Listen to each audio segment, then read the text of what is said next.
Près de 300 millions d'euros investis dans la construction et le confortement de bâtiments publics en Martinique dans le cadre du plan séisme Antilles en cours. La moitié de cette somme sera investie sur 12 lycées de l'île afin de les mettre aux normes parasismiques, entre autres des lycées qui sont sous la responsabilité de la région. Marc Mongis, bonjour.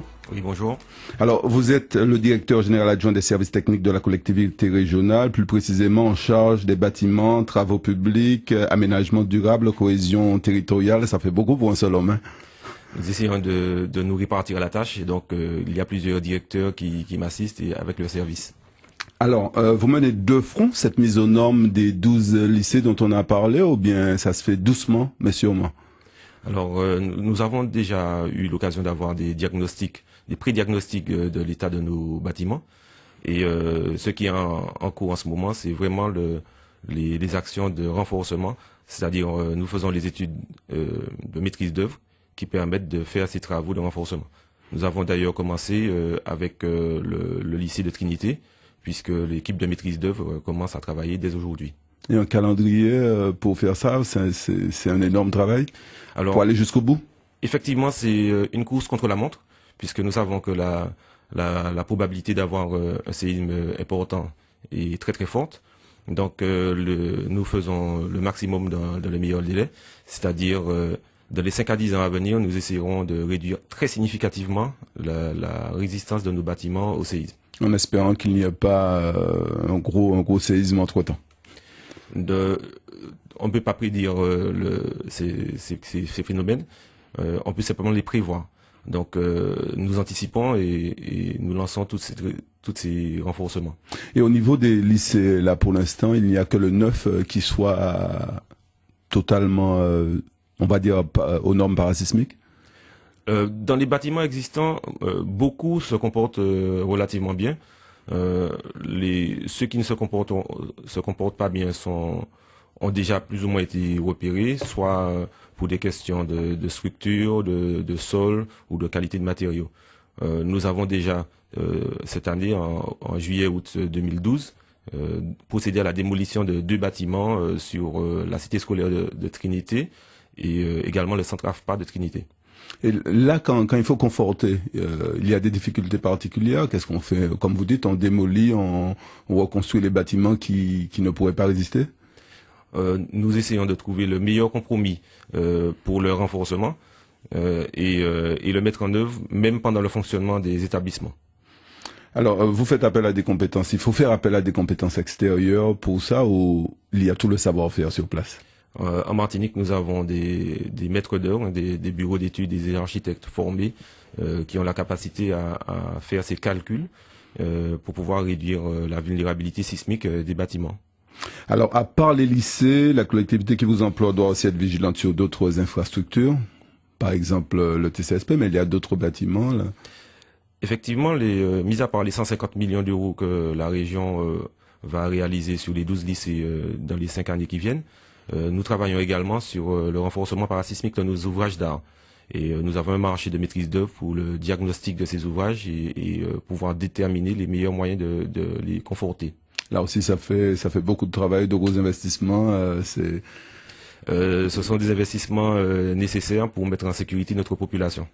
Et énormément de travail aussi. Par exemple, le TCSP, à quel point vous en êtes là? C'est vrai que c'est un gros projet. Sur la ville basse à Fort-de-France, on suppose qu'il faut être particulièrement vigilant là pour le travail de mise en sécurité. Oui, alors sur le TCSP, beaucoup de choses ont été faites entre 2010 et 2012 qui n'étaient pas très visibles puisqu'il s'agissait d'études préalables. Et la population a réalisé maintenant la mise en œuvre de toute cette opération au niveau des travaux. Et toute la partie de Bishop est en travaux, ainsi que les différents échangeurs sur l'autoroute. Et le plus lourd est encore à venir sur 2013 et 2014. Alors par exemple sur Bishop, on sait que vous travaillez, mais par moment on ne voit pas les choses avancer. C'est parce qu'il y a du travail en dessous? Les entreprises travaillent d'arrache-pied. Ainsi que les équipes du conseil régional, puisque sur cette année, nous allons réaliser au total près de 30 millions d'euros de travaux, une partie sur Bishop, une partie sur les différents échangeurs à Cajou, et ainsi que la section entre Canal du Lamentin et Les Ardes. Alors, il y a eu du travail de confortement à faire quand vous travaillez, on va dire en souterrain. Dernièrement, il y a eu ce tunnel qui a été découvert sur le chantier. Bon, 2 jours d'arrêt, on est reparti.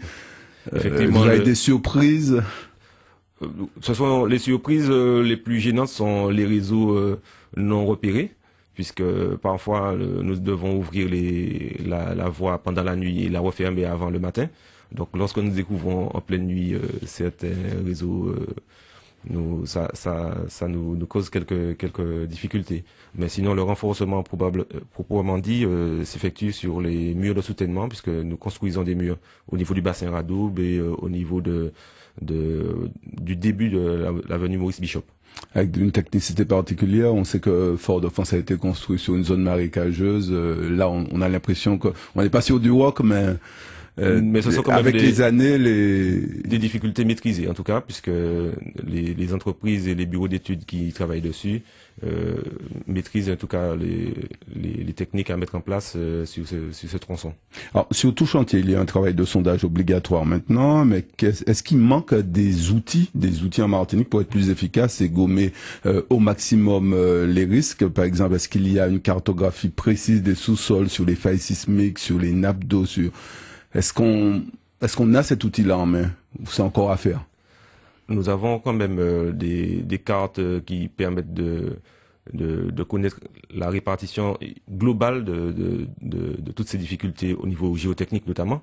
Mais chaque fois qu'il y a un ouvrage à réaliser, nous faisons des sondages spécifiques au niveau de l'ouvrage à réaliser, de façon à dimensionner les ouvrages qu'ils vont supporter, que ce soit pour du bâtiment ou des ouvrages d'art, des ponts, etc. Une cartographie encore plus précise serait quand même la bienvenue pour des techniciens comme vous. Ça ne vous empêcherait pas d'aller sonder toujours, d'aller vérifier par vous-même? Parce que 2 sondages à 100 mètres de distance donnent des résultats très différents sur la nature du sous-sol. Avant d'être à la région, vous avez contribué à la mise aux normes parasismiques de parcs scolaires à Fort-de-France, au François. Déjà, combien d'établissements étaient concernés? Sur Fort-de-France, il y avait à l'époque 64 écoles. Donc nous avons procédé à un diagnostic un pré-diagnostic de ces bâtiments. Et ça nous a permis de mettre en place un plan pour pouvoir réduire la vulnérabilité de ces bâtiments ou parfois de les démolir, puisque certains se rappellent que nous avons démoli par exemple l'école de carénage. Et les collègues de la ville de Fort-de-France continuent ce travail avec leurs élus. Et l'approche, vous étiez au François aussi, l'approche de ce travail, est-ce qu'elle est la même qu'on intervienne de manière globale dans la capitale ou en commune? C'est la même problématique. Est-ce que la volonté des maires notamment, c'est bien de mettre en sécurité leur population et en particulier la population scolaire. Donc ça passe toujours par un diagnostic pour évaluer le niveau de vulnérabilité de ces bâtiments et ensuite de mettre en œuvre les programmes pour pouvoir les réduire, démolir et reconstruire parfois. Sur le François, les écoles Anne-Marc et Montpito ont été très touchées. Il y en a une qui a été fermée et démolie, l'autre a été un des 2 bâtiments a été démoli. Alors, quand vous intervenez sur ça, vous êtes l'ingénieur qui travaille dessus. Il y a une sensibilité particulière par rapport à la sécurité. Vous pensez à ça? Vous êtes sur le boulot ou bien vous pensez vraiment à la sécurité des gens? Là, Notre objectif, c'est vraiment de mettre en sécurité les personnes. Donc notre formation technique nous permet d'avoir une meilleure lisibilité de la structure des bâtiments et des risques encourus et d'alerter nos élus pour qu'ils puissent mettre en œuvre dans les meilleurs délais les solutions qui s'imposent. En quelques mots, qu'est-ce qui a suscité chez vous cette vocation vers être ingénieur et puis autour du parasismique du bâti? D'abord, c'est le contexte. Le domaine scientifique m'intéressait et j'encourage d'ailleurs tous les jeunes qui ont cette vocation à se lancer dans ce domaine, puisque nous en avons besoin, y compris en Martinique. Puis le domaine du génie civil d'abord m'a intéressé et puis encore plus la spécialisation en parasismique.